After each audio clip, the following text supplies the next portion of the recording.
Salut tout le monde, j'espère que vous allez bien. Donc aujourd'hui on se retrouve pour la dernière des 3 vidéos sur mon témoignage. Donc aujourd'hui je vais vous parler de ce qui a poussé à ma dépression. Et j'ai fait 4 tentatives de suicide. Oui, j'en ai fait 4, je crois même que j'en ai fait plus, mais en tout cas j'en ai fait 4. Donc en tout cas je tenais à vous remercier pour tous vos messages concernant mes précédentes vidéos. J'ai reçu beaucoup de témoignages. Pour ma première vidéo, ça m'a vraiment touchée. J'ai pleuré avec des gens que je connaissais même pas, mais c'est vrai qu'on ne s'en rend pas compte, mais dans certaines familles, le viol et les attouchements, c'est tellement fréquent. Et je vous remercie d'avoir eu confiance en moi et de m'avoir confié votre secret, votre vie. Et en tout cas, voilà, n'hésitez surtout pas, si vous avez besoin de parler, de vous confier sur n'importe quel sujet, n'hésitez surtout pas à me joindre sur mes réseaux sociaux que je vous mets juste en bas. Donc, sans plus tarder, on va commencer avec la vidéo. Alors, pour commencer, il faut savoir que, comme je vous l'ai expliqué dans mes 2 précédentes vidéos, en tout cas, si tu n'as pas regardé la vidéo d'avant, je te conseille d'aller la suivre pour bien comprendre cette vidéo-ci. Donc, on va dire tout ça a commencé au mois de mars. Donc, au mois de mars, je fêtais mes 21 ans. Et faut savoir que la veille, comme j'étais pas sur Bordeaux, je suis revenue sur Bordeaux. Et du coup, il fallait que j'aille faire les courses parce que j'avais réservé un Airbnb et tout, etc. Et il y a mes amis de Paris, de un peu partout qui venaient. Donc, j'avais pris une maison, comme ça, on allait rester le week-end. Donc mon anniversaire, je l'avais fait le 27 mars.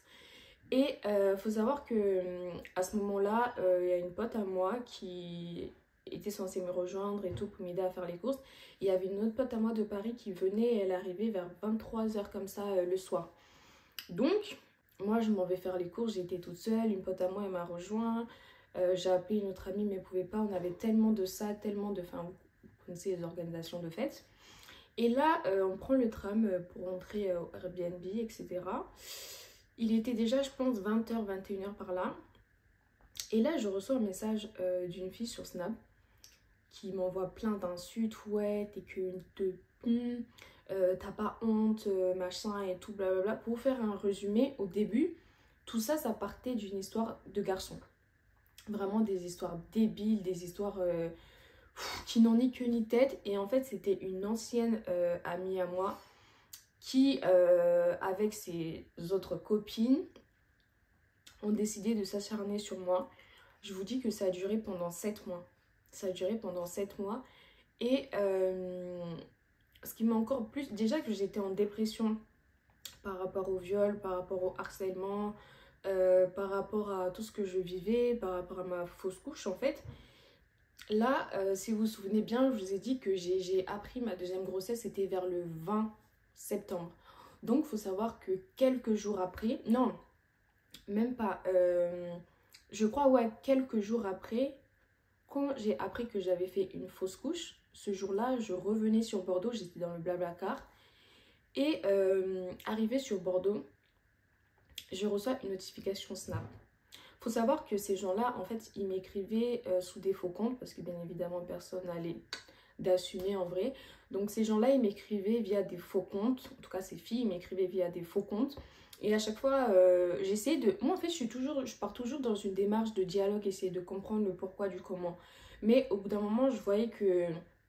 Dans les messages, c'était vraiment des messages de haine. Pour ceux qui ont suivi, j'ai expliqué, j'ai même montré les messages sur Snapchat pour vous expliquer un peu pourquoi j'étais absente, pourquoi j'étais pas là, etc. Donc, ce soir-là, il était vers... Mon Blablacar m'a déposé sur Bordeaux, il devait être 22 h 30, 23 h. Je reçois une notification comme quoi on m'a identifié dans une story Snap. Je vais dans Snap, je ouvre, je vois que cette soi-disant pote qui était mon amie a posté une story de moi. Elle a mis ma photo et elle plein d'injures, plein de trucs sales, enfin voilà, etc. Et à ce moment-là, dites-vous, je venais d'apprendre que j'avais fait ma deuxième fausse couche. Donc vous imaginez que là, en fait, toutes les émotions sont montées dans ma tête. J'ai demandé à Manu d'aller vérifier si elle voyait la story de la meuf en question. Je vous jure que ce jour-là, j'ai pété les plombs dans le bus. J'étais dans le bus en train de rentrer chez moi. Je suis descendue du bus. Je me suis dit, je vais aller chez elle, là, à Bordeaux. Je vais aller la niquer. J'ai dit, je vais aller la frapper parce que là, en fait, j'en pouvais plus. J'en pouvais plus. J'avais tellement la haine, sachant que cette fille, elle m'a souhaité le suicide. Elle a insulté ma mère de te pu. Elle a fait tellement de choses que je vous jure que... Et en fait, il y a tellement de... Et aussi, il y a une autre fille de mon entourage qui a raconté plein de trucs faux sur moi, bien évidemment, en disant que j'avais une réputation de que moi, je fréquentais que des footeux, que j'étais une fille machin et tout, alors que, bref, pas du tout. Mais tout ça, en fait, c'est... Et ça, et la première fausse couche que j'ai essayé de tant bien que mal oublier, mais j'étais vraiment en dépression par rapport à ça. Et le fait que personne n'était présent pour moi, que j'étais toute seule, que le harcèlement que j'ai vécu, j'ai essayé d'expliquer, essayé de comprendre, mais que personne me disait tant, mais ouais, mais laisse tomber et tout. Oui, une fois je laisse tomber, deux fois je laisse tomber. Mais quand ça vient, ça s'attaque à ma mère, ça me souhaite la mort. Et en plus, ça vient m'afficher, ça vient m'identifier dans des stories. Sachant que ce jour-là, je venais de savoir que j'ai perdu mon enfant. Franchement, j'en pouvais plus. Je suis allée chez cette personne et sur le chemin, j'étais en pleurs. Mais vous savez pas les pleurs des pleurs que je pleure, mais pleurer de rage, de colère, d'un stop en mode non, ça suffit. Je suis allée chez cette personne, j'étais devant son bâtiment. Et heureusement qu'elle n'était pas là. Et je suis rentrée chez moi, je me suis dit, Talia, calme-toi, tu viens de perdre ton enfant, c'est pas le moment de... Tu sais pas qu'est-ce qui peut se passer, etc. Je suis rentrée, le lendemain, directement, je suis allée porter plainte.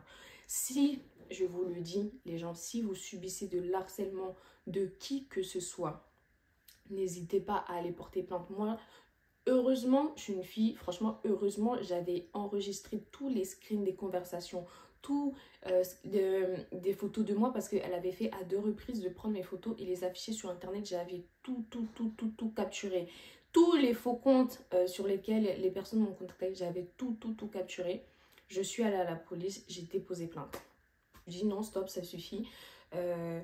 Moi, je suis pas bien, je suis en dépression, j'ai pas besoin de ça en plus, etc. Mais en fait, sachant que du coup, comme je vous ai dit dans la précédente vidéo, c'est quand j'ai su que j'avais fait une deuxième fausse couche, donc un œuf clair. Si vous n'avez pas vu la précédente vidéo, allez la voir.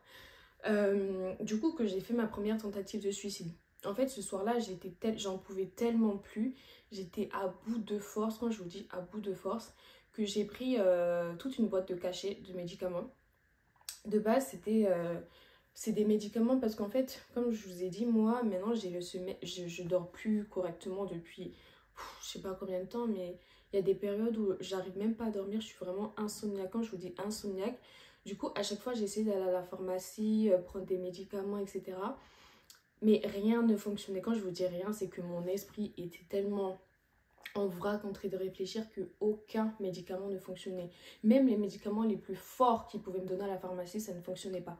Mais j'avais quand même acheté et j'avais pris tout le pot de médicaments, tout le pot de comprimés. Je me suis dit, ça va m'endormir et tout, mais ça m'a pas du tout endormi. J'ai pleuré toute la nuit. Quand je vous dis j'ai pleuré, mais j'ai tellement pleuré. Et le lendemain, en fait, quand j'ai appris que j'avais fait ma fausse couche, le lendemain, je me douchais. Et là, j'ai commencé à saigner. Et je me suis dit, Seigneur, c'est vraiment réel, c'est vraiment en train de se passer. Je suis vraiment en train de faire une fausse couche, en fait. Et j'ai encore pleuré. Je pleurais. À ce moment-là, en fait, il n'y avait qu'une seule personne à qui j'avais envie de parler. Il y avait cette personne-là qui était censée être là pour moi. On était censé être là l'un pour l'autre. Et c'est la seule personne vers qui je me suis retournée en premier. Je fais jamais ça de toute ma vie, mais là, je sentais que j'avais besoin d'aide, j'avais besoin qu'on soit là pour moi. Et pour une fois, j'ai demandé de l'aide, j'ai dit j'ai besoin de toi. J'ai vraiment besoin de toi, je vous jure, tous les soirs, je pleurais tous les soirs. J'arrivais pas à dormir. J'étais là, j'étais là en mode, j'arrive pas à faire le deuil, je suis pas bien, j'ai envie de mourir et tout, je suis pas bien. Et j'ai appelé cette personne, j'ai appelé cette personne. Cette personne me disait, mais comment tu veux que je sois là pour là? J'ai dit, je sais pas, mais j'ai besoin que tu sois là, j'ai besoin que tu me parles, j'ai besoin que tu viennes me voir, etc. Et limite, je quémandais de l'attention, alors que cette personne voyait que j'étais en souffrance et que, enfin, je sais pas, c'était le moment en fait d'être là pour moi, de partager ça avec moi parce que, enfin, je sais pas comment vous expliquer, mais j'étais tellement dans une détresse que après j'ai appelé une pote à moi de Bordeaux, je lui ai dit, je vais pas bien du tout. Je l'ai appelée en pleurs, elle est venue me chercher. Ce jour-là, j'avais dormi chez elle. C'est la pote en question que je lui ai dit que c'était la seule qui savait que j'étais enceinte, que j'avais annoncé quand j'étais revenue sur Bordeaux.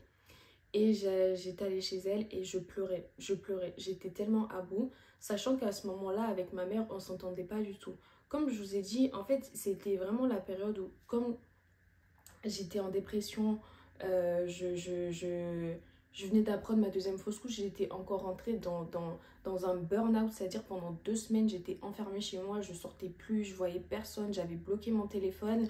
Donc ma mère, elle comprenait pas pourquoi du coup ma mère et moi, des fois on se disputait. Ce soir-là, on s'est vachement embrouillé. Et je suis partie, j'ai dit à ma copine, viens me chercher s'il te plaît, il était 23 h, etc. Je suis allée et j'ai commencé à pleurer, pleurer, pleurer, pleurer, pleurer. Et là, je lui ai tout dit, j'ai dit, non, j'ai encore fait une fausse couche. Là, je te jure, j'en peux plus. Hier, j'ai pris des médicaments, j'avais envie de me suicider et tout, j'en pouvais plus, je te jure. Et là, elle a appelé ma mère. Elle a dit non, Talia, tu peux pas rester comme ça, c'est pas possible et tout. Moi, je veux pas que tu meurs, je veux pas que tu te fasses du mal. Je vais appeler ta mère, on va trouver une solution. Elle a appelé ma mère. Et à ce moment-là, en fait, j'ai tout avoué à ma mère que du coup, ben, j'avais fait 2 fausses couches, que c'est pour ça que j'étais comme ça. Mais à ce moment-là, en fait, ma mère, elle a pas eu la réaction que je voulais parce que dans tous les cas, je savais très bien que ma mère. Enfin, après, c'est une mère, vous voyez, j'ai que 21 ans, que je tombe enceinte. C'est pas le schéma que elle s'était faite de ma vie dans sa tête. Donc, je m'attendais pas forcément à ce qu'elle soit triste ou quoi, mais en fait, tout ce que je voulais à ce moment-là, c'est juste de l'attention, de la compréhension. Et en fait, ma mère, ce jour-là, en fait, on s'est reproché tellement de choses, tellement de choses. En fait, c'est parti en règlement de compte, comme ça, dans la rue et tout. Et j'ai pété un câble, en fait, et j'ai dormi chez ma pote. C'était horrible. Ce qui fait que j'étais encore rentrée dans une déprime, mais déprime. C'est-à-dire que je vomissais, j'arrivais pas à manger. Comme je vous ai dit, j'ai perdu 12 kilos, j'arrivais plus à me nourrir, j'arrivais plus à rien faire. Je restais allongée. Euh, j'ai- j'ai- Au début, je postulais et tout. Je me suis dit, vas-y, je vais essayer de retrouver du travail. Ça va me faire du bien de travailler. Au moins, ça va me vider la tête. Je vous jure, j'ai postulé et j'avais été prise dans plein de taf et tout. Mais je suis jamais allée parce que j'avais pas le courage en fait. J'avais pas le courage, j'avais pas la force, j'avais pas la force. Et je suis allée à une mission d'intérim. Je me suis dit, vas-y, pars à une mission d'intérim, ça va te faire du bien. Je vous jure, je suis allée à la mission d'intérim. Je me sentais tellement mal. En fait, le fait de me retrouver... Parce que, en fait, je suis restée enfermée pendant 2 semaines, toute seule, dans ma chambre, dans le noir. Et là, le fait de ressortir, voir des gens, devoir parler, devoir répondre, devoir avoir le sourire, alors qu'au fond de moi, je suis la plus triste, je suis la plus malheureuse. J'étais pas bien. J'étais pas bien, j'étais là toute la journée, sur mon bureau, sur mon ordi, j'étais vraiment pas bien. Et la responsable, elle est partie. Elle nous a laissés. Et je sais pas pourquoi, je vous jure, j'ai fait que vomir. J'ai fait que vomir. Tellement j'étais stressée, j'étais anxieuse et tout, j'ai fait que vomir. Et je me suis dit, Talia, peut-être qu'il serait temps que tu ailles voir une psy parce que là, ça va pas du tout. Ça va pas du tout, là, ça va pas du tout. Et faut savoir que j'avais pris rendez-vous chez une psy via Doctolib. Mais vous avez un dispositif qui s'appelle Mon Psy sur Doctolib. En fait, vous pouvez passer par des associations. Par exemple, si vous avez une mission locale chez vous, vous pouvez passer et normalement, vous avez les 8 premières séances qui sont gratuites. Pour ceux ou celles qui veulent, vous pouvez faire ça si vous n'avez pas envie d'en parler à vos parents et qu'ils sachent que vous êtes allé voir un psy, vous pouvez passer par eux. C'est totalement anonyme et ça reste dans le secret total. Du coup, je suis passée par là. Première fois, j'ai pris rendez-vous, je suis pas allée. Deuxième fois, j'ai pris rendez-vous, je suis pas allée. Troisième fois, j'ai pris rendez-vous, je suis pas allée. La quatrième fois, là, quand j'ai commencé à vomir, à être dans le mal et tout, limite, j'étais tombée malade. Je me suis dit, non, Talia, là, tu peux pas continuer comme ça. Faut vraiment que tu fasses quelque chose parce que sinon, là, c'est grave. Sachant que tu as essayé de te suicider, là, c'est pas possible. Du coup, j'ai pris rendez-vous. Tant bien que mal, je suis allée chez la psy. Et En fait, j'arrivais pas à parler. Dites-vous que j'arrivais pas à parler. C'est-à-dire que j'étais arrivée à un stade où, quand j'étais devant les gens, rien que le fait que les gens me parlent ou me demandent ça va, je me mettais à pleurer.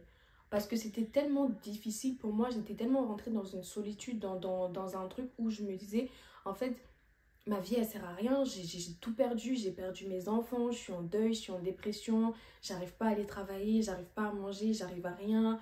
Euh, euh, je sais pas, il y a personne qui est là pour moi, je déprimais. Quand je vous dis que j'étais dans une dépression, mais des plus profondes, et je voulais pas me l'avouer à moi-même que j'étais en dépression. En fait, le truc, c'est que je refoulais ça en moi. Un jour, je me disais, un jour, je me rassurais que ça allait. J'étais là, je me remettais sur Snap, parce que j'ai une story privée sur Snap avec des filles où je partage des bons plans, machin, et j'ai commencé à faire, comme d'habitude, à faire un soin, me dire que ça va et tout. Mais quand je me suis regardée au miroir, j'ai vu le résultat en fait. J'étais hyper maigre. Quand je vous dis maigre, j'étais maigre. Et là, ça m'a remis dans une déprime. J'ai supprimé les réseaux sociaux. J'ai supprimé les réseaux sociaux. Je me suis dit là, je peux pas.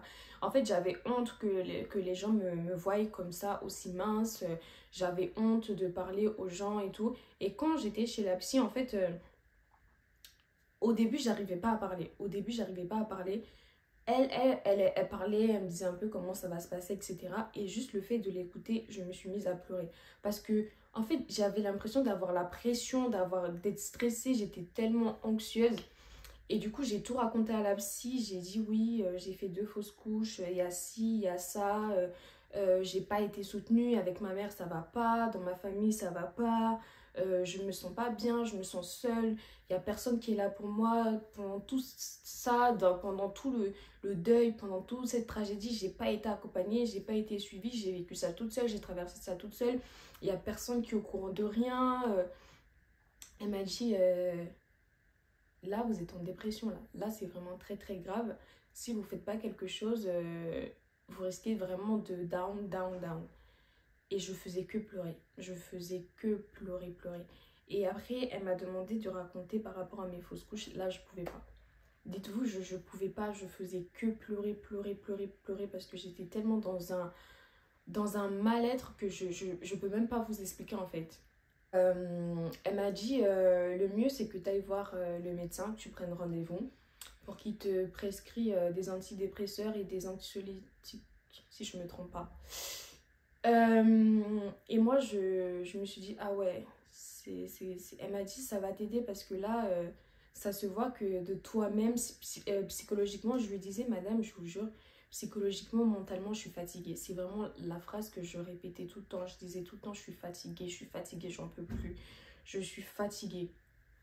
Et du coup, après le rendez-vous, je suis sortie.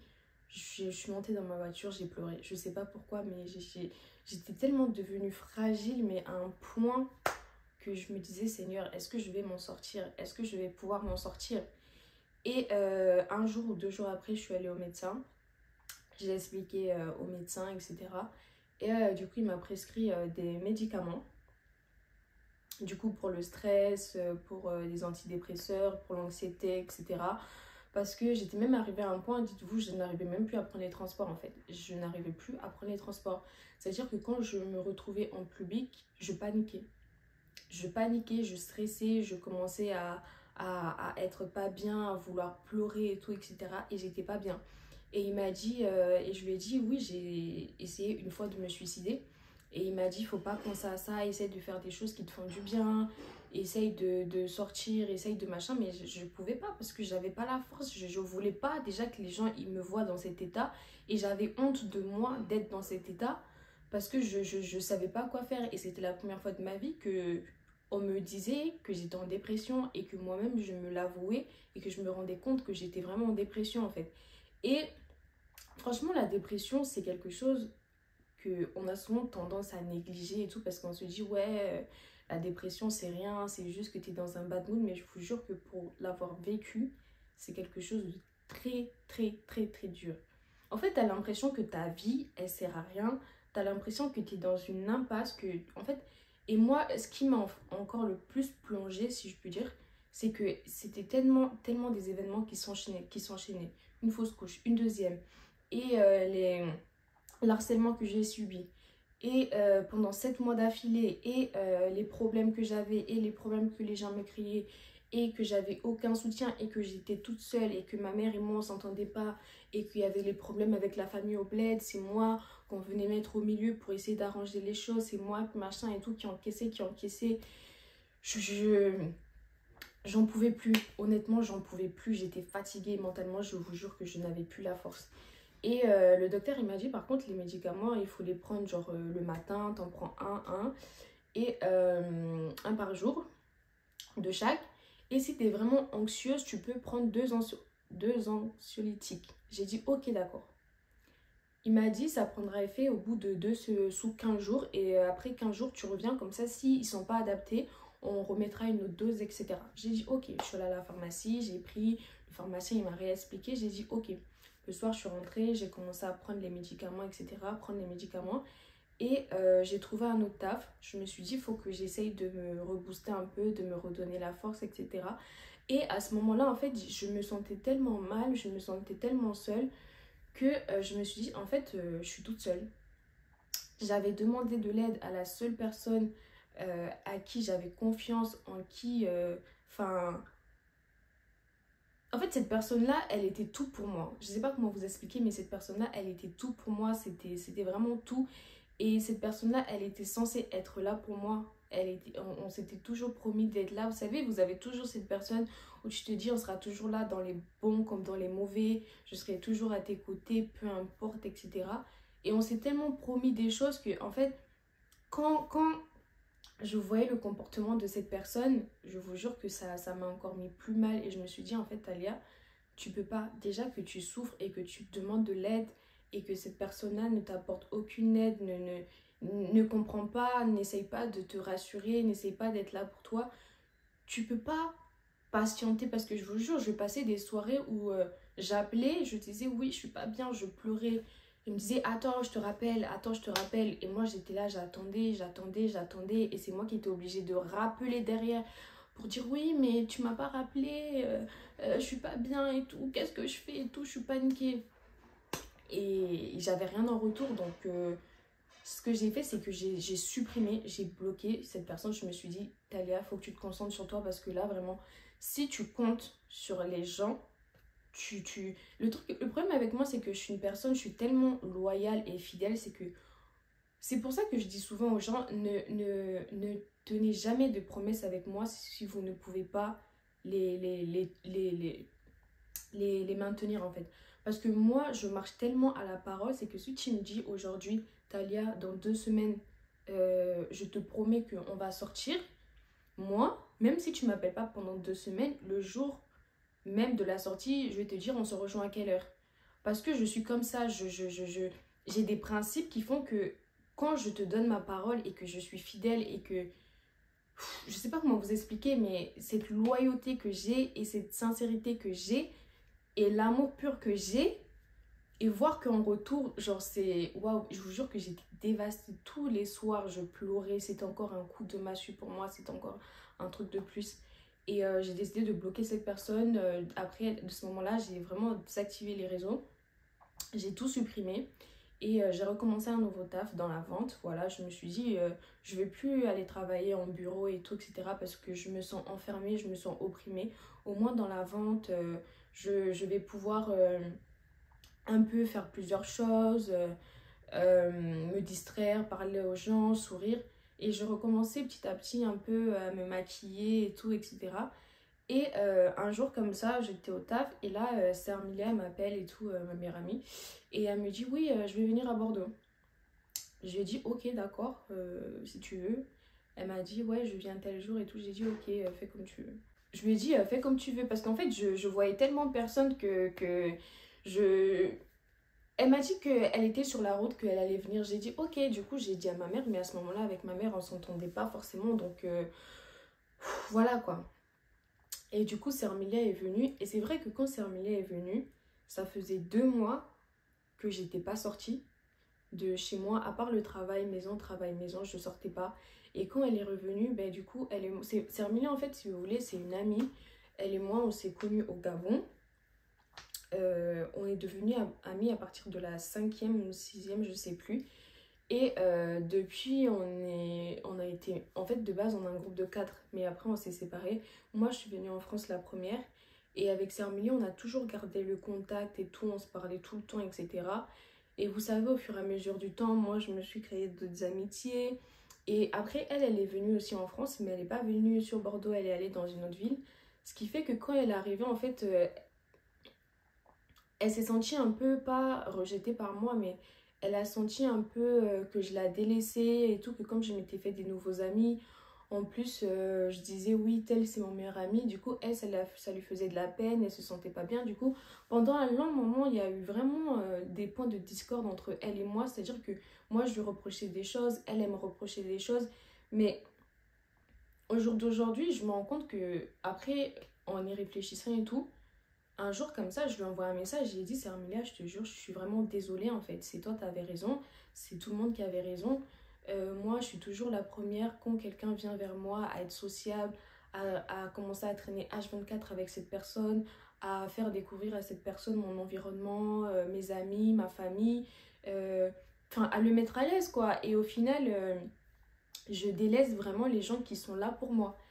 Et du coup, à partir de là, on a commencé à se reparler. Mais même quand j'étais en dépression, j'étais pas bien.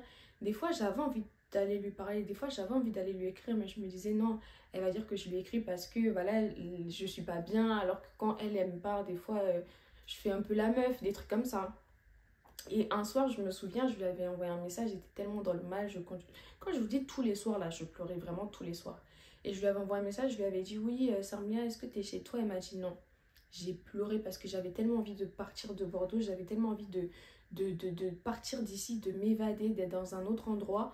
Et du coup, elle est venue chez moi. On a passé tout le week-end ensemble. Je crois qu'elle est rentrée mardi.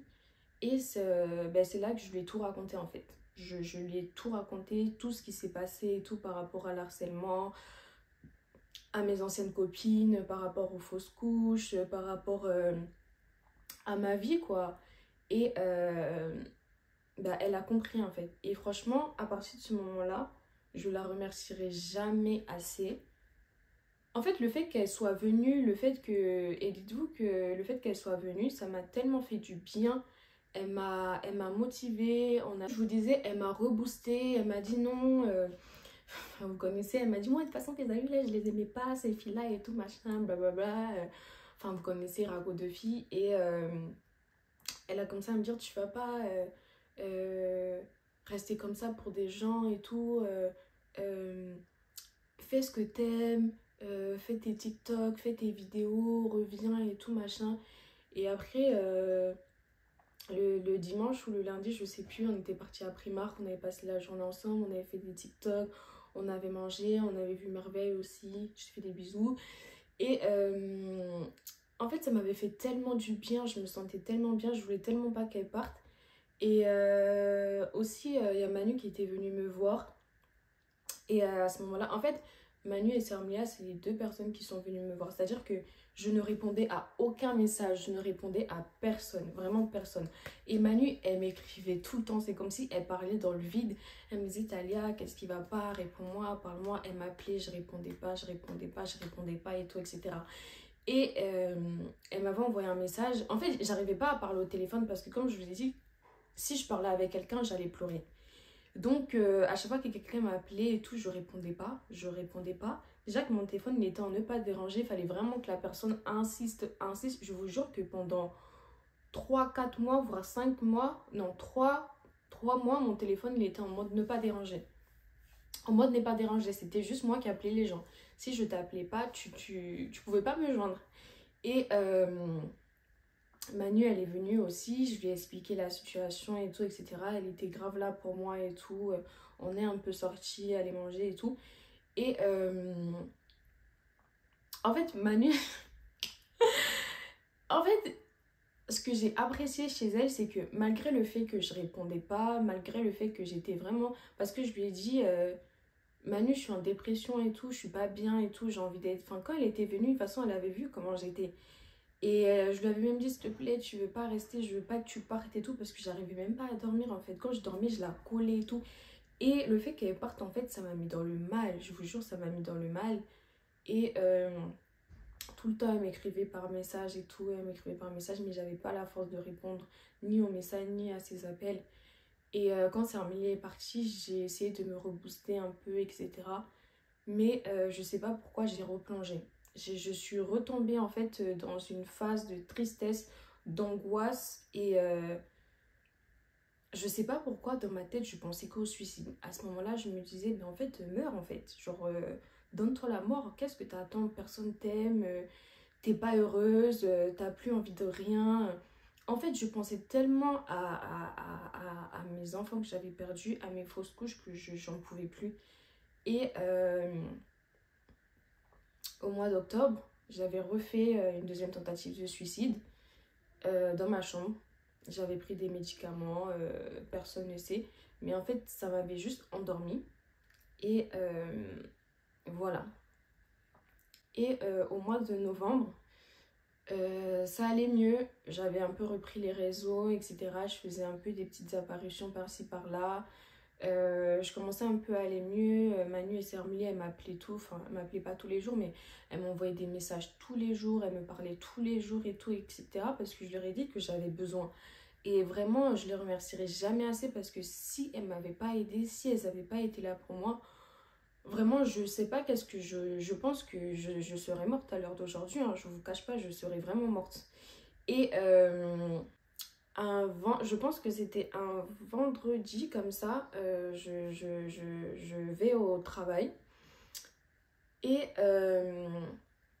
en allant au travail, tout se passe bien. Je parlais avec Sermilia, je parlais avec Manu et tout. J'étais en pause. Et là, il y a ma tante qui m'appelle. On parlait des vacances de Noël, etc. Et je me sentais pas trop bien. Je sais pas qu'est-ce que j'avais, mais je me sentais pas trop bien.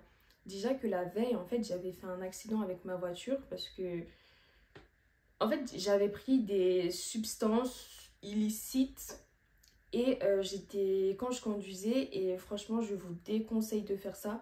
Mais en fait, j'avais besoin de quelque chose pour soulager ma tristesse, je sais pas, mes angoisses. Et vu que les médicaments, ça agissait pas, je voulais prendre quelque chose de plus fort. Et franchement, je vous déconseille de faire ça. Et moi, j'ai pris des choses illicites.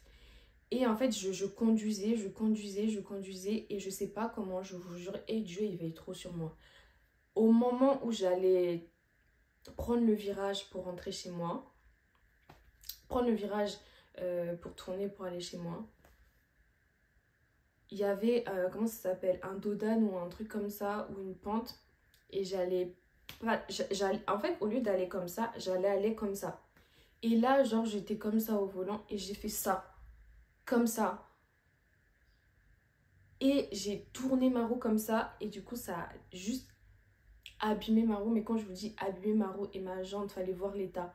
Mais le pire, c'est que quand je vous dis que j'ai aucun souvenir de la scène, le lendemain, je me suis réveillée, j'ai vu l'état de ma voiture, je me suis dit, putain, qu'est-ce qui s'est passé? Et je vous jure que jusqu'au jour d'aujourd'hui, j'ai pas le souvenir de ce qui s'est passé. Je me souviens juste d'avoir pris ces trucs-là. Et je crois que je me suis endormie ou j'ai eu... Je sais pas. J'ai eu un trou noir et là, franchement, Dieu merci. Dieu merci. Et comme je vous dis, le vendredi, là, j'étais à mon travail, je parlais avec les filles, etc. Et en fait, à ces périodes-là, en fait, comme je vous dis, j'ai essayé vraiment d'aller mieux, de récupérer et tout, de faire des choses qui me plaisent, etc. Et là, en fait, j'ai reçu des messages. Je peux pas vous dire quel genre de message j'ai reçu parce que ça implique d'autres gens que je ne veux pas impliquer directement. Mais j'ai reçu des messages où on m'a fait certaines révélations très très très troublantes. d'une situation, d'une trahison que j'aurais vécue pendant des mois et des mois et qui se serait passée pendant que moi j'étais en train de faire mon deuil quoi, de ma deuxième fausse couche. Et en fait, juste ce qui a tilté en fait dans ma tête, c'est que je vous jure, j'étais stressée comme ça. Je suis restée 1 heure au téléphone avec la personne à me raconter et tout, etc. Et dans ma tête, il y a tout ce que cette personne me disait que je disais ah ouais putain, ah ouais putain, ah ouais putain. Et en fait, tout ce que je me suis dit sur le moment, c'est pendant que moi, je souffre, j'essaye je sortais de l'hôpital, j'essayais de passer le cap de ma fausse couche, de me rétablir. Enfin, et à ce moment-là, je vous jure, je me suis dit, je vous jure que je suis partie du travail comme ça, je suis rentrée à la maison, j'ai appelé ma tante, j'ai appelé Sœur Milia et tout, etc. J'étais paniquée, j'étais tellement anxieuse, j'étais tellement mal. Je vous jure que j'ai eu une douleur dans le cœur. Je me suis dit, Seigneur, je dis, c'est pas possible en fait. Là, c'est pas possible. Là, je peux pas. Et ma tante, elle a essayé de me calmer et tout. Sœur Milia, elle a essayé de me calmer. Et quand j'ai raccroché avec tout le monde, là j'ai fait une 3e tentative de suicide. Je me suis dit là je peux plus supporter tout ça, je peux plus. Mentalement là je suis fatiguée et je peux plus. En fait c'est comme si c'était une accumulation de... Même quand j'essaie de rester discrète, même quand j'essaie de pas me faire voir, les gens ils arrivent toujours à venir vers moi, à me dire des trucs. Et là en fait c'était la goutte d'eau qui a vraiment fait déborder le vase et j'en pouvais vraiment plus. Et j'avais pris des médicaments. J'avais pris toutes sortes de médicaments que j'avais chez moi. Franchement, ne faites jamais ça. Mais j'avais pris des médicaments. Et je commençais à pleurer. Et je me suis endormie. Et je me suis réveillée vers 16h, 17h. Et là, j'envoie un message à Sermlia et à Manu. J'ai dit oui, je suis dégoûtée. J'ai essayé de me suicider, mais ça n'a pas marché et tout. J'en peux vraiment plus. Je vais mourir et tout. Et je sais pas pourquoi. Ce vendredi 27 novembre, j'avais pris ma décision. C'est comme si je me suis dit, ok d'accord, cet après-midi vers 16h j'ai essayé de me suicider, ça n'a pas fonctionné. Là je vais prendre le triple des médicaments. Je vous jure, je me suis enfermée dans ma chambre, je suis allée prendre une douche. J'ai pris tous les comprimés qui étaient dans ma chambre. Quand je vous dis tout, c'est tous les médicaments qui étaient dans ma chambre. Plus les antidépresseurs, etc. Je vous jure que je ne sais pas combien de comprimés j'ai pris. Et j'ai envoyé un dernier message à Sermilia et à Manu. Je leur ai dit que je suis désolée, mais que mentalement je suis trop fatiguée. Je vous jure que c'était le seul mot que je répétais, que j'étais trop fatiguée, que j'en peux plus, que on m'a trop fait du mal, que là j'arrive plus à digérer.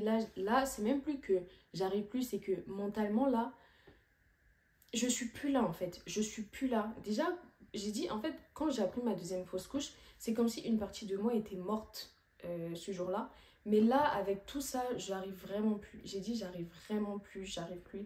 Et elles essayaient de me raisonner, et tout. J'ai dit non, je suis désolée. Mais là, j'ai pris ma décision.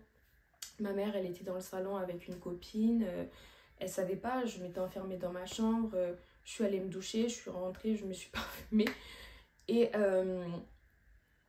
j'ai commencé à écrire des messages d'adieu à Manu et à Sermilia. Et je leur ai dit, les filles, je suis désolée de ce que je vais faire. J'espère que vous me pardonnerez. Mais moi, je décide de mourir ce soir. Vraiment, je décide vraiment de...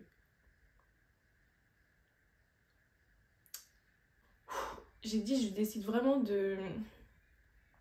Pardon. Putain. J'ai dit, ce soir, je vais me donner la mort, je vais mourir parce que j'en peux plus en fait. Genre là, mentalement, on m'a détruite en fait. Je me sens trahie de tous les côtés. Quelqu'un pour qui j'ai tout donné, quelqu'un pour qui je me suis sacrifiée, quelqu'un pour qui j'ai encaissé les coups, quelqu'un pour qui on s'était fait des promesses de vie, j'ai perdu mes enfants, avec ma mère ça va pas, dans ma famille ça va pas, personne n'est là pour moi, je souffre, je suis dans une souffrance que je vous jure que j'ai dit je suis désolée les filles mais je peux pas. Et je leur ai envoyé ce message là et je vous jure que j'ai commencé à prendre tous les comprimés, tout, plaquette par plaquette, je vidais toutes les plaquettes, j'ai tout pris les médicaments, j'ai vraiment tout pris. Et à un moment donné, j'ai mis mon casque, j'ai mis de la musique. Pour m'endormir, je buvais, je buvais, je buvais. En même temps, je pleurais parce que je me disais, Seigneur, s'il te plaît, laisse-moi mourir, je veux partir, je veux, je veux être libre en fait, je veux plus être de ce monde. Et à un moment donné, je me sentais partir, j'ai fermé les yeux comme ça, je me suis dit, je me sentais partir, je me sentais partir. Et là, j'ai envoyé un dernier message à Sermilia et à Manu, j'ai dit, Manu, je suis désolée, mais là, je me sens partir, genre, je me sens partir. Et Sermilia, elle m'a dit, non, Talia, fais pas ça, me fais pas ça et tout, etc. Manu, elle m'a dit la même chose et tout. Et Sermilia m'a dit, je vais appeler les pompiers et tout, je vais appeler les pompiers. Elle faisait que m'appeler, elle faisait que m'appeler. Mais je répondais pas parce que je voulais pas, j'étais en pleurs. Et je sentais mon corps qui commençait à, ma tête qui commençait à tourner, mon corps qui commençait à partir, etc. Et pendant au moins 2-3 minutes, j'ai cru mourir. Je vais pas vous mentir, j'ai vraiment cru mourir parce que mon corps, j'étais vraiment allongée comme ça. J'avais l'impression de ne plus penser à rien. Et je sais pas par quel miracle. Franchement, Dieu, il voulait pas que je meure ce jour-là, je vous jure. Je sais pas par quel miracle, je me suis redressée comme ça et j'ai vomi. Quand je vous dis j'ai vomi, mais d'une façon. Et instinctivement, je sais pas pourquoi, j'ai pris mon téléphone et j'ai directement appelé Sermilia. J'ai dit Sermilia, j'étais en pleurs, j'ai dit Sermilia, Sermilia, je vais mourir. Et j'étais en train de vomir en même temps et tout, je vomissais et tout. Et elle était en train de pleurer, elle disait oh mon Dieu et tout machin, je vais appeler les pompiers et tout. Et Manu pareil, et du coup elles ont appelé ma mère. Ma mère elle a essayé de toquer mais je m'étais enfermée de l'intérieur de ma chambre. Et donc ma mère elle n'arrivait pas à rentrer etc. Et en fait j'étais à moitié inconsciente. C'est-à-dire que Sermilia me parle au téléphone, ma mère cognait, je sentais que quelqu'un frappait fort sur la porte. Mais j'avais pas la force en fait, je sais pas, mais j'arrivais pas à bouger, j'arrivais pas à réagir en fait. En plus, j'avais de la salive, je sais pas comment vous expliquer, qui sortait de la bouche. Enfin, j'étais, je sais pas. Sarmia, elle essayait de me parler, mais je répondais pas. En fait, c'est comme si j'étais dans un, je sais pas comment vous expliquer, mais j'étais dans une phase bizarre en fait. J'étais dans une phase bizarre. Et ma mère, elle a commencé à pleurer, elle a appelé les pompiers ils sont venus, ils ont défoncé la porte. J'entendais, ils ont essayé de me réveiller, ils ont vu que j'étais à moitié inconsciente, ils ont vu tous les médicaments que j'avais bu. J'avais du vomi sur moi, j'étais toute dégueulasse, enfin, j'arrêtais pas de cracher, je sais pas comment ça s'appelle, mais vous voyez. Et j'arrêtais pas de, comme ça, j'étais tout le temps comme ça. Genre, il me disait non, reste éveillé, moi j'étais comme ça. Il me disait non, reste éveillé. Et il y avait les larmes qui coulaient et tout parce que je me suis dit, je veux pas quoi. Et en fait, ils ont commencé à fouiller ma chambre. Et là, ils ont trouvé, comment ça s'appelle mon échographie sous mon lit.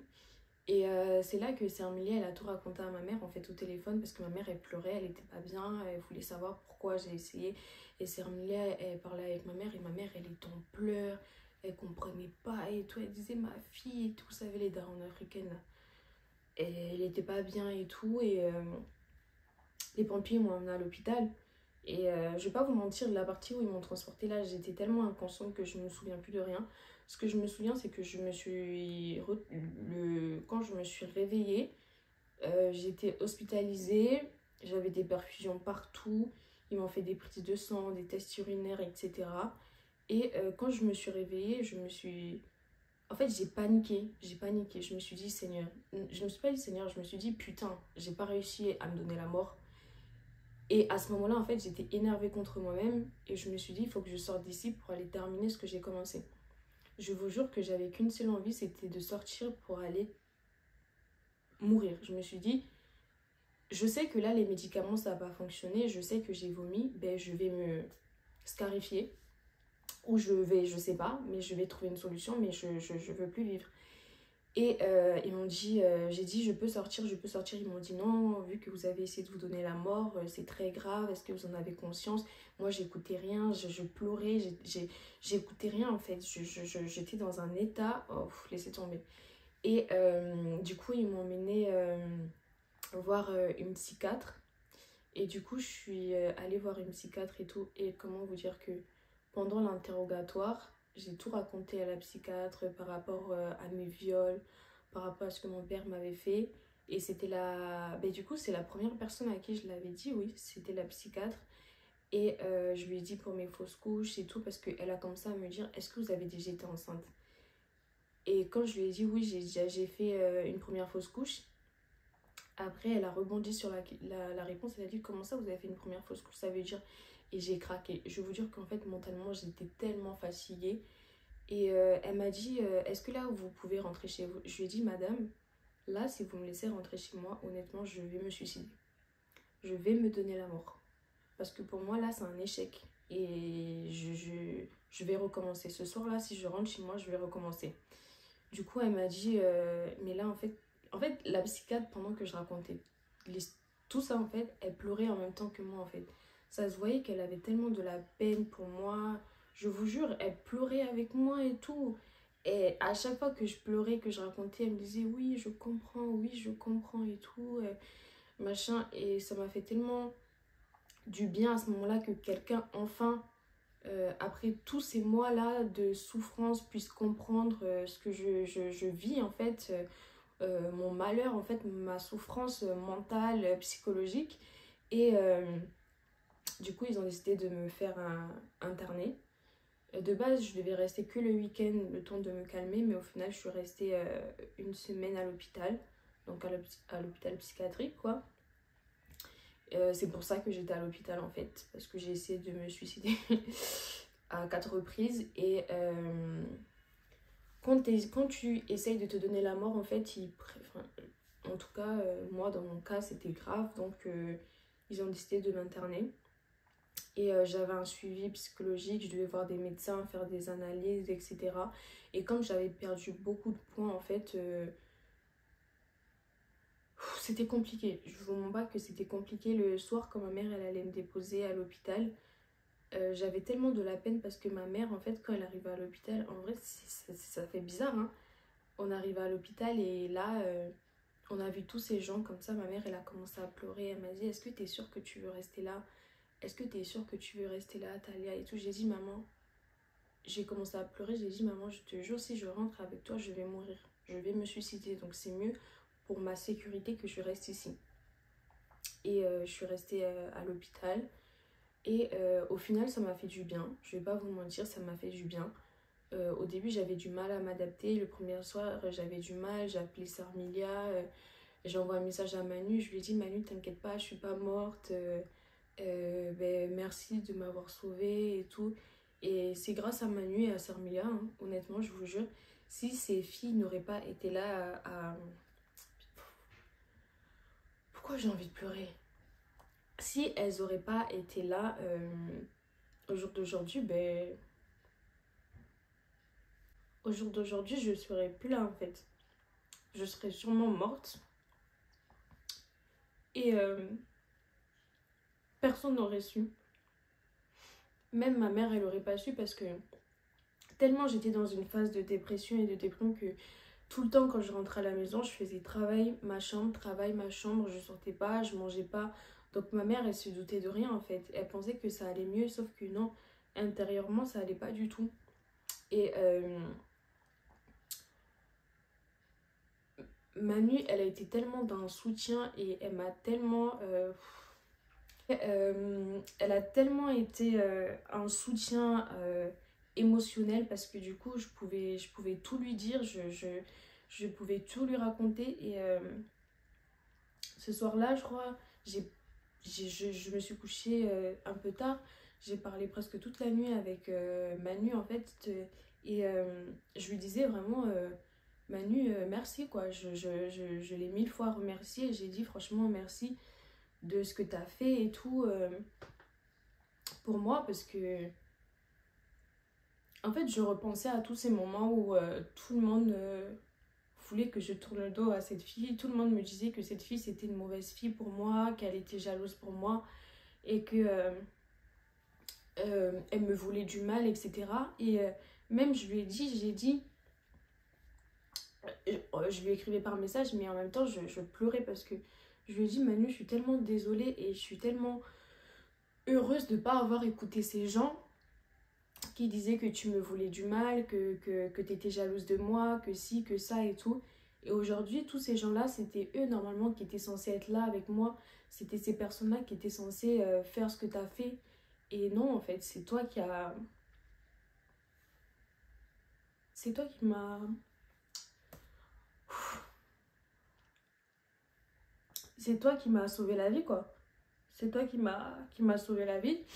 Et je suis contente parce que j'ai jamais douté de ton amitié envers moi. J'ai jamais douté de ton amitié envers moi. J'ai toujours dit non, Manu, elle peut pas me faire du mal. Non, Manu, c'est comme une grande sœur pour moi. Parce que Manu, ça fait 2 ans qu'on se connaît. On s'est connus comme ça par hasard sur Instagram. Elle a liké ma photo, j'ai liké sa photo. On a commencé à parler et elle m'a dit qu'elle avait un oncle sur Bordeaux. Elle était venue et la fille, je la connaissais depuis 2 semaines, je crois. Et j'étais allée passer Noël chez elle et tout. Elle m'a accueillie à bras ouverts. C'est à cause d'elle que maintenant je kiffe grave le héros parce que c'est elle qui m'a appris tout ça. Genre, et c'est tellement. Enfin. Et émotionnellement, en fait, elle est toujours là. Franchement, elle est toujours là. Et même quand je suis pas bien, je vous jure, je pleure et tout, machin. Je l'appelle, elle est là au téléphone avec moi. Elle m'écoute pleurer pendant des heures. Elle reste avec moi pendant des heures. Alors que la pauvre, elle travaille, elle doit se lever tôt. Moi, je suis là, je lui dis, je suis désolée de te déranger. Elle me dit, tu me déranges pas et tout, tu m'appelles quand tu veux, machin. À chaque fois, elle veut venir me voir à Bordeaux et tout, machin. C'est moi, je lui dis, viens pas parce que vas-y, essaie. Et je la remercierai jamais assez. Et je remercie vraiment Dieu d'avoir mis une fille comme ça sur mon chemin. Et Sermilia aussi parce que si elle n'avait pas appelé ma mère et pendant que j'étais à l'hôpital, elles n'auraient pas expliqué la situation à ma mère, elles n'auraient pas été là avec ma mère, essayer de la calmer. Je sais pas en fait. Et c'est pour vous dire que dans la vie en fait, quand on traverse des événements aussi douloureux, aussi durs, il faut toujours s'entourer de bonnes personnes. Malheureusement pour moi, comme je vous ai dit dans les vidéos précédentes, j'ai toujours tout gardé pour moi. Et au jour d'aujourd'hui, j'arrive à parler un peu plus. J'arrive à me livrer un peu plus quand ça va pas bien, quand je repense au bébé et tout, etc. Je parle à Manu et tout. Je l'appelle, je pleure au téléphone avec elle. Et ça me fait du bien parce que je sais qu'elle me comprend et qu'elle m'écoute. Et que genre, elle est là pour moi. C'est Armilia pareil. Elle me fait rigoler, elle essaie de me faire penser à autre chose. Et ça me fait du bien parce que grâce à elle, et elles sont toujours là pour moi. Manu, elle est toujours là avec son rôle de grande sœur. Et à me dire, fais ce que t'aimes. Si t'as envie de faire des vidéos YouTube, fais-le. Elle me dit, je suis fière de toi. Je pensais pas que j'allais pleurer. Hein. Sinon, j'aurais pas... je vous jure que je pensais pas que j'allais pleurer. Mais elle me dit qu'elle est fière de moi et tout. Et ça me touche parce que... Dans ma vie, il y a très peu de personnes qui m'ont déjà dit qu'ils étaient fiers de moi et que...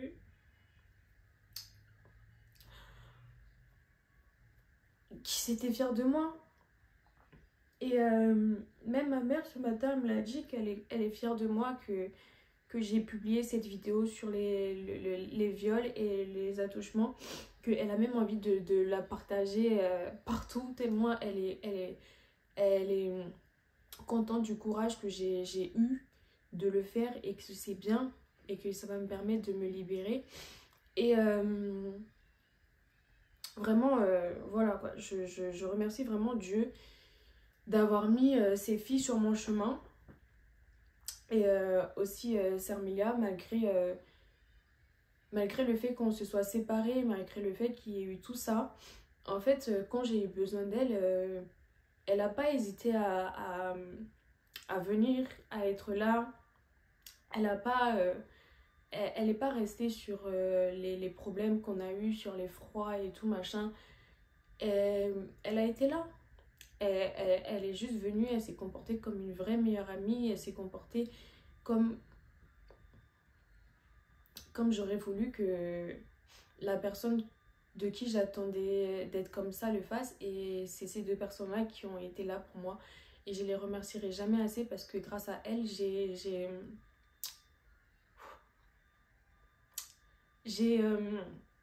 réussi à reprendre goût à la vie. J'ai réussi à reprendre confiance en moi petit à petit. J'ai réussi à me libérer, à parler avec ma mère. Au jour d'aujourd'hui, avec ma mère, nos relations se sont améliorées. Je réussis enfin à faire ce que je veux, à dire ce que je pense, à vivre comme je le veux, à faire ce que je veux. Et je vous encourage vraiment à vous entourer de vraies personnes, de personnes qui sont vraiment là pour vous, pour votre bien, qui vous rassurent, qui sont pas là que dans les bons moments, que pour aller faire la fête, que pour aller s'amuser, qui sont là quand vous êtes en dépression, que vous êtes malade, que vous êtes bourré, que vous vomissez, que je sais pas quoi, mais que ces personnes-là soient là, quoi. Même si ces personnes-là, elles ont leurs problèmes, elles ont leurs soucis, mais qu'elles viennent quand même à votre rescousse, c'est vraiment quelque chose d'énorme. Et c'est pour vous dire que au jour d'aujourd'hui, j'ai plus des envies suicidaires, mais je suis quand même suivie. Donc j'ai des infirmières qui passent tous les matins pour me donner des médicaments parce que j'ai plus droit d'avoir des médicaments. J'ai plus droit d'avoir des médicaments et voilà, ils m'ont aussi demandé d'aller voir un psy pour pouvoir parler des traumatismes, etc. Pour le psy, encore, pour l'instant, j'ai encore un peu du mal parce que voilà,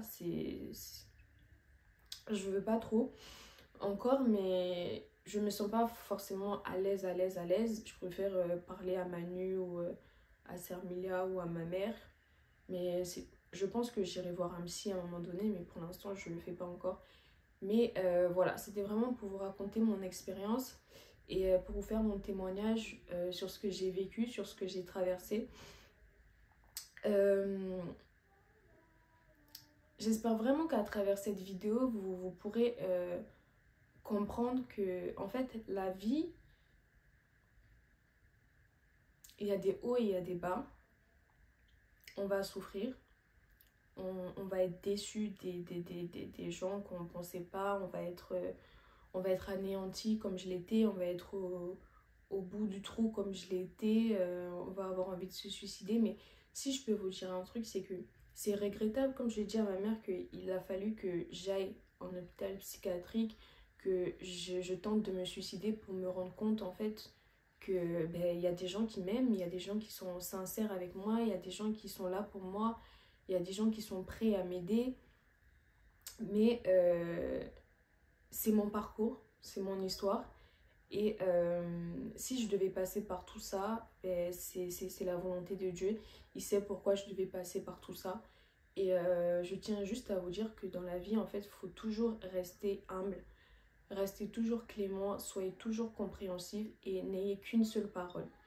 Essayez de ne pas décevoir les gens, essayez toujours d'être droit, essayez toujours d'être un ami fidèle, un ami qui est là pour ton ami parce que tu sais pas ce que ton ami vit. Essaye toujours d'être dans la compréhension et non dans le jugement parce que c'est très important de comprendre et non de juger parce que comme ma mère me dit, même elle aurait jamais pensé que j'aurais pu subir des viols. Donc tu peux voir ton enfant mais tu sais pas, tu vois pas l'intérieur de l'âme de ton enfant. Donc soyez vraiment indulgents entre vous et je sais pas, prenez l'amour, prenez la paix, je sais pas. En tout cas, voilà. Désolée d'avoir pleuré. J'espère que j'ai pas gâché mon make-up. Non, ça va. Voilà, donc aujourd'hui je vais mieux. Je vais mieux. Et je prie Dieu tous les jours. Franchement, mettez Dieu dans votre vie parce que je vous jure qu'il y a des périodes, c'est vraiment Dieu qui m'a donné le courage. Je me mettais à genoux, je priais, j'avais les larmes aux yeux tellement j'étais au bout du bout, mais Dieu il a toujours été là pour moi, il m'a pas laissé tomber et je le remercierai jamais assez. Donc mettez Dieu dans vos projets, mettez Dieu dans tout ce que vous faites. Et voilà, si, n'hésitez pas à m'écrire si vous êtes passé par des périodes de dépression, si vous avez fait des tentatives de suicide. Et voilà, soyez en paix avec vous-même, faites ce qui vous plaît dans la vie, soyez heureux et je vous fais plein de gros bisous et j'espère que ma vidéo pourra beaucoup aider et sera un espoir pour toutes ces personnes qui passent par des moments difficiles comme j'ai pu l'être. Et voilà, je vous fais plein de bisous.